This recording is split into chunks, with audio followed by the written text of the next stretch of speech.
ಮೈಸೂರಿನಲ್ಲಿ ಮರುಕಳಿಸ್ತಾ ಇತ್ತ ಕೆಜೆಹಳ್ಳಿ ಡಿಜೆ ಹಳ್ಳಿಯ ಗಲಭೆ. ಪೊಲೀಸರು ಸ್ವಲ್ಪ ಯಾಮಾರಿದ್ರೂ ಕೂಡ ಆಗ್ತಾ ಇದ್ದಿದ್ದೇ ಬೇರೆ.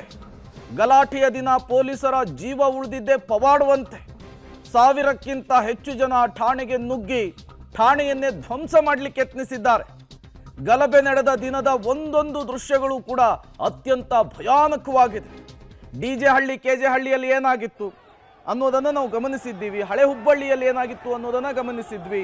ಅದೇ ರೀತಿಯ ಕೃತ್ಯವನ್ನ, ಅದೇ ರೀತಿಯ ಘಟನೆಯನ್ನ ಮರುಕಳಿಸೋದಕ್ಕೆ ಮತಾಂಧತೆಯ ಅಮಲನ್ನ ನತ್ತಿಗೇರಿಸಿಕೊಂಡಂತಹ ಒಂದಿಷ್ಟು ಜನ ಪ್ಲಾನ್ ಮಾಡಿಕೊಂಡಿದ್ರು ಅನ್ನೋದು ಗೊತ್ತಾಗ್ತಾ ಇದೆ. ಯಾವ ಪ್ರಮಾಣದಲ್ಲಿ ಜನ ಸೇರಿದ್ದಾರೆ ಅನ್ನೋದನ್ನು ಗಮನಿಸ್ತಾ ಇದ್ದೀವಿ. ಅವರ ಉದ್ದೇಶ, ಅವರ ಇಂಟೆನ್ಷನ್ ಇದ್ದಿದ್ದು ಭಯವನ್ನ ಉಂಟು ಮಾಡಬೇಕು ಅಂಥೇಳಿ. ಒಂದೇ ರಾತ್ರಿಯಲ್ಲಿ ಸೇರಿರುವಂತಹ ಜನ ಇದು. ಪೊಲೀಸ್ ಠಾಣೆಯ ಮೇಲೆ ಕಲ್ಲು ತೂರಾಟ ಮಾಡ್ತಾರೆ, ಪೊಲೀಸ್ ಠಾಣೆಗೆ ನುಗ್ತಾರೆ, ಧ್ವಂಸ ಮಾಡುವಂತಹ ಕೆಲಸವನ್ನು ಮಾಡಿದ್ದಾರೆ.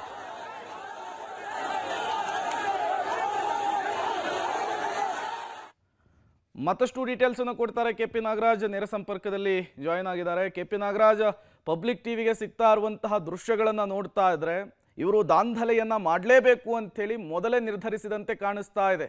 ಆ ಪೋಸ್ಟ್ ಕೇವಲ ಇವರಿಗೆ ನೆಪ ಆಯ್ತಾ ಅಂಥೇಳಿ ಈ ದೃಶ್ಯಾವಳಿಗಳನ್ನ ಗಮನಿಸ್ತಾ ಇದ್ರೆ ಪ್ರೇಮ್, ಪೋಸ್ಟ್ ಕೇವಲ ನೆಪದಲ್ಲಿ ನೆಪ ಅನ್ನುವಂತಹದ್ದು ಸ್ಪಷ್ಟವಾಗಿ ಗೊತ್ತಾಗ್ತಾ ಇದೆ. ಯಾಕಂದ್ರೆ ಪ್ರೇಮ್, ಒಂದೇ ರಾತ್ರಿಯಲ್ಲ, ಕೇವಲ 15-20 ನಿಮಿಷಗಳ ಅವಧಿಯಲ್ಲಿ ಇಷ್ಟರ ಪ್ರಮಾಣದಲ್ಲಿ ಉದಯಗಿರಿಯ ಸ್ಟೇಷನ್ನ ಮುಂಭಾಗದಲ್ಲಿ ಪುಂಡರು, ಧರ್ಮಾಂಧರು ಜಮಾಯಿಸಿರುವಂತಹದ್ದು.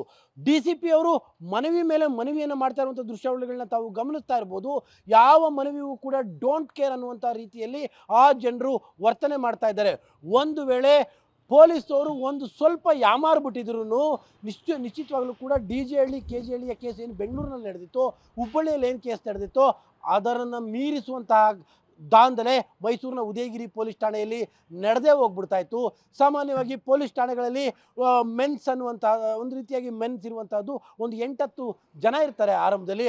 ಆಯಿತು, ಅಕ್ಕಪಕ್ಕದ ಪೊಲೀಸ್ನವ್ರನ್ನ ಕರೆಸ್ಕೊಳ್ಳೋದ್ರೊಳಗಡೆ ಇಷ್ಟರ ಪ್ರಮಾಣದ ಜನ ನುಗ್ಗುಬಿಟ್ರೆ, ಜೊತೆಗೆ ಎಲ್ಲರ ಕೈಲೂ ಕಲ್ಲುಗಳು, ಎಲ್ಲರ ಕೈಲುಗಳು ಬಾಟಲ್ಗಳನ್ನ ಇಟ್ಕೊಂಡು ಹೊಡೆಯೋದಕ್ಕೆ ಪ್ರಯತ್ನಗಳನ್ನ ಶುರು ಮಾಡಿಬಿಟ್ರೆ ಪೊಲೀಸರು ಯಾವ ರೀತಿಯಾಗಿ ಅದನ್ನು ಮೇಂಟೈನ್ ಮಾಡಬೇಕು? ಅದರಲ್ಲೂ ಕೂಡ ಮೈಸೂರಿನ ಪೊಲೀಸರು ನಿಜವಾಗ್ಲೂ ಕೂಡ ಹೇಳಲೇಬೇಕು. ಮೈಸೂರಿನ ಪೊಲೀಸರು ಇಷ್ಟು ದೊಡ್ಡ ಪ್ರಮಾಣದ ಪುಂಡರ ಗುಂಪನ್ನು ಬಹಳ ಬೇಗ ನಿಯಂತ್ರಣವನ್ನು ಮಾಡಿದ್ದಾರೆ. ಅಸ್ತ್ರವಾಯುವನ್ನು ಸಿಡಿಸಿದ್ದಾರೆ, ಕೆಲವೊಂದು ಲಾಠಿ ಚಾರ್ಜನ್ನು ಕೂಡ ಮಾಡಿಬಿಟ್ಟು ತಮ್ಮ ರಕ್ಷಣೆ ಮಾಡುವಂಥದ್ರ ಜೊತೆಗೆ ಸರ್ಕಾರದ ಆಸ್ತಿಯನ್ನು ರಕ್ಷಣೆ ಮಾಡೋ ಕೆಲಸವನ್ನು ಮೈಸೂರಿನ ಪೊಲೀಸರು ಮಾಡಿದ್ದಾರೆ. ಆ ದೃಷ್ಟಿಯಿಂದಾಗಿ ಮೈಸೂರಿನ ಪೊಲೀಸರಿಗೆ ಒಂದು ಹ್ಯಾಟ್ಸ್ ಆಫ್ ಹೇಳಲೇಬೇಕು. ಅವರ ಧೈರ್ಯವಂತಿಕೆ, ಒಂದು ಮೆಚ್ಚುಗೆಯನ್ನು ವ್ಯಕ್ತಪಡಿಸಲೇಬೇಕು. ಪ್ರೇಮ್, ಇಷ್ಟರ ಪ್ರಮಾಣದ ಜನ ನುಗ್ತಾ ಇರುವಂಥದ್ದು. ಮೊನ್ನೆ ಕಾಂಗ್ರೆಸ್ ವಕ್ತಾರ ಲಕ್ಷ್ಮಣ್ ಅವರು ಕೇಳ್ತಾ ಇದ್ರು, ಎಲ್ಲಿದ್ರು 1,000 ಜನ, ಯಾರು ಬಂದಿದ್ರು 1,000 ಜನ ಅಂತ.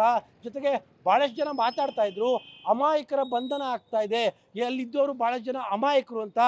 ಈ ಗುಂಪನ್ನು ನೋಡ್ತಾ ಇದ್ರೆ ಇದರಲ್ಲಿ ಅಮಾಯಕ ಯಾರು, ನೀನು ಒಳ್ಳೆಯವನು ಯಾರು, ನೀನು ಕೆಟ್ಟವನ, ಅಥವಾ ನೀನು ನಿಜವಾಗ್ಲೂ ಹೋರಾಟ ಮಾಡೋದಕ್ಕೆ ಬಂದಿದ್ಯಾ ಅಥವಾ ಗಲಾಟೆ ಮಾಡೋದಕ್ಕೆ ಬಂದಿದ್ಯಾ ಅಂತ ಡಿಫ್ರೆನ್ಸ್ ಮಾಡೋಕ್ಕಾಗುತ್ತಾ ಪ್ರೇಮ್? ಯಾವ ದೃಷ್ಟಿಯಲ್ಲಿ ಇಟ್ಕೊಂಡು ಮಾತಾಡ್ತಾ ಇದ್ದಾರೋ ಇವ್ರನ್ನೆಲ್ಲ ನೋಡ್ತಾ ಇದ್ರೆ ನಿಜಕ್ಕೂ ಕೂಡ ಶೇಮ್ ಅನ್ನಿಸ್ತಾ ಇದೆ ಪ್ರೇಮ್. ಇಷ್ಟರ ಪ್ರಮಾಣದಲ್ಲಿ ಪುಂಡರುಗಳು ಒಂದು ಪೊಲೀಸ್ ಠಾಣೆ ಮೇಲೆ ನುಗ್ಗುವಂಥದ್ದು, DCP ಮನವಿ ಮೇಲೆ ಮನವಿ ಮಾಡ್ತಾ ಇದ್ರು, ಡೋಂಟ್ ಕೇರ್ ಅನ್ನೋ ರೀತಿಯಲ್ಲಿ ವರ್ತನೆ ಮಾಡ್ತಾ ಇದ್ದಾರೆ ಅನ್ನೋದಾದರೆ, ಇವರ ಉದ್ದೇಶ ಪೋಸ್ಟರ್ ಅನ್ನುವಂಥದ್ದು ಕೇವಲ ನೆಪ. ಆ ಪೋಸ್ಟರ್ನ ಹೆಸರಿನಲ್ಲಿ ಪೊಲೀಸ್ ಠಾಣೆಯನ್ನೇ ಉಡಾಯಿಸ್ಬಿಡ್ಬೇಕು, ಪೊಲೀಸರನ್ನೇ ಕೊಂದು ಬಿಡಬೇಕು ಅನ್ನುವಂಥ ಮನಸ್ಥಿತಿಯಲ್ಲೇ ಈ ಗಲಾಟೆಯನ್ನು ಮಾಡಿರುವಂತಹದ್ದು ಪ್ರೇಮ್. ಕೆಪಿ ನಾಗರಾಜ್, ಡಿಜೆ ಹಳ್ಳಿ ಕೆಜೆ ಹಳ್ಳಿಯಲ್ಲೂ ಅಷ್ಟೇ ಕ್ಷಣಾರ್ಧದಲ್ಲಿಯೇ, ಕೆಲವೇ ಗಂಟೆಗಳಲ್ಲಿಯೇ ಸಾವಿರ ಸಂಖ್ಯೆಯ ಜನ ಸೇರ್ತಾರೆ. ಹಳೆ ಹುಬ್ಬಳ್ಳಿಯಲ್ಲಾದಂತಹ ಘಟನೆಯಲ್ಲೂ ಕೂಡ ಅದೇ ರೀತಿಯ ಜನ ಸೇರ್ತಾರೆ. ಮೈಸೂರಿನಲ್ಲೂ ಕೂಡ ಹಾಗೆ ಆಗಿರುವಂಥದ್ದು. ಈ ಕ್ಷಣಾರ್ಧದಲ್ಲಿ ಅಥವಾ ಕೆಲವೇ ಗಂಟೆಗಳಲ್ಲಿ ಈ ಜನರನ್ನು ಒಗ್ಗೂಡಿಸುವಂಥ ಕೆಲಸ ಹೇಗಾಗುತ್ತೆ ಇವ್ರಗಳ ಕಡೆಯಿಂದ ಅಂಥೇಳಿ. ಸಾಮಾನ್ಯವಾಗಿ ಪಟ್ಟಗಳಲ್ಲಿ ಒಂದು ಧರ್ಮದ ಗಲಾಟೆಗಳು ನಡೆದಂಥ ಸಂದರ್ಭದಲ್ಲಿ ಆಶ್ಚರ್ಯ ರೀತಿಯಲ್ಲಿ ಈ ಥರ ಜನ ಸೇರಿಬಿಡ್ತಾರೆ ಪ್ರೇಮ್. ಭಾಳಷ್ಟು ಅದು ಮಿರಾಕಲ್ಲು ಅನ್ನುವಂಥದ್ದು. ಪಟ್ಟಿಗಳಲ್ಲಿ ಒಂದು ಧರ್ಮದ ಹುಡುಗರು ಸೇರುವಂಥದ್ದು, ಒಂದು ಧರ್ಮದ ವಿಚಾರಕ್ಕೆ ಸಂಬಂಧಪಟ್ಟಂಥ ಗಲಾಟೆ ಏನಿರುತ್ತೆ, ಆ ಗಲಾಟೆಗೆ ಒಂದು ರೀತಿಯಾಗಿ ಪ್ಲಾಂಡ್ ಮಾಡಿಕೊಂಡು ಸೇರಿಸಿದ್ರು ಕೂಡ ಅಷ್ಟೊಂದು ಜನ ಸೇರ್ಸೋಕ್ಕಾಗೋದಿಲ್ಲ. ಅದು ಇವರು ಕ್ಷಣಾರ್ಧದಲ್ಲೇ ಸೇರಿಬಿಡ್ತಾರೆ. ಈಗ ಪೊಲೀಸರು ಕೊಟ್ಟಿರುವಂಥ ಮಾಹಿತಿಗಳ ಪ್ರಕಾರವಾಗಿ ಹೆಚ್ಚು ಕಡಿಮೆ ಇವರೆಲ್ಲರೂ ಕೂಡ ಆ ಪೊಲೀಸ್ ಠಾಣೆಯ ಸುತ್ತಮುತ್ತ 100-200 ಮೀಟರ್ 500 ಮೀಟರ್ ಸುತ್ತಮುತ್ತ ಇರುವಂತಹ ಜನರೇ. ಎಲ್ಲರೂ ಕೂಡ ಮೋಸ್ಟ್ಲಿ ಇದು ವಾಟ್ಸಪ್ ಮೆಸೇಜ್ಗಳು, ಮತ್ತೊಂದು ಮೆಸೇಜ್ಗಳು, ಹುಟ್ಟಿದಂತಹ ವದಂತಿಗಳಿಂದಾಗಿ ಇವರೆಲ್ಲರೂ ಕೂಡ ಜಮಾಯಿಸಿರುವಂಥದ್ದು. ಪ್ರೇಮ್ ಅವರದೊಂದು ಆಕ್ರೋಶ ಇತ್ತು ಅಂತ ಅಂದ್ಕೊಳ್ಳಿ. ನಮ್ಮ ಧರ್ಮದ ಬಗ್ಗೆ ಯಾರೋ ಒಬ್ಬ ಕೆಟ್ಟದಾಗಿ ಪೋಸ್ಟ್ ಮಾಡಿದ್ದಾನೆ ಅನ್ನುವಂಥ ಆಕ್ರೋಶ ಇತ್ತು ಅಂದ್ಕೊಳ್ಳಿ. ಪ್ರೊಟೆಸ್ಟ್ ಮಾಡೋದಕ್ಕೆ ಯಾರ ಅಬ್ಜೆಕ್ಷನ್ಸು ಇರೋದಿಲ್ಲ. ಪ್ರೇಮ್, ಇದು ಪ್ರೊಟೆಸ್ಟ್ ಮಾಡುವಂಥ ಲಕ್ಷಣನ ಅಥವಾ ಆಕ್ರೋಶ ಪಡಿಸುವಂಥ ಲಕ್ಷಣನ ಅಥವಾ ಬಂದಿದ್ದಂಥವ್ರೆಲ್ಲ ಗಾಂಧಿಗಿರಿ ಮಾಡೋದಕ್ಕೆ ಬಂದಿದ್ರ ಅನ್ನುವಂತಹ ಪ್ರಶ್ನೆಗಳನ್ನ ಕೇಳಬೇಕಾಗುತ್ತೆ.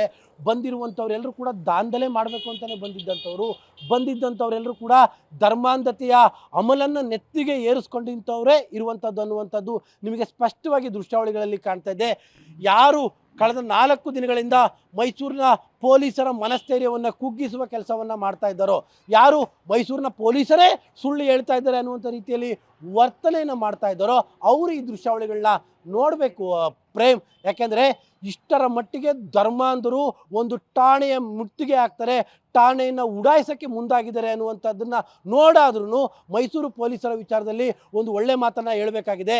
ಒಂದು ವೇಳೆ ಅವತ್ತು ಮೈಸೂರಿನ ಪೊಲೀಸರು ಯಾಮಾರಿದರೆ ಅವರ ಜೀವವೂ ಹೋಗ್ಬಿಡ್ತಾ ಇತ್ತು, ಸಾರ್ವಜನಿಕರ ಆಸ್ತಿಯೂ ನಷ್ಟವಾಗ್ತಾ ಇತ್ತು ಮತ್ತು ಮೈಸೂರಿನ ಭಾಗದಲ್ಲಿ ದೊಡ್ಡ ಮಟ್ಟದ ಭಯದ ವಾತಾವರಣವಂತೂ ನಿರ್ಮಾಣ ಆಗ್ಬಿಡ್ತಾ ಇತ್ತು ಪ್ರೇಮ್.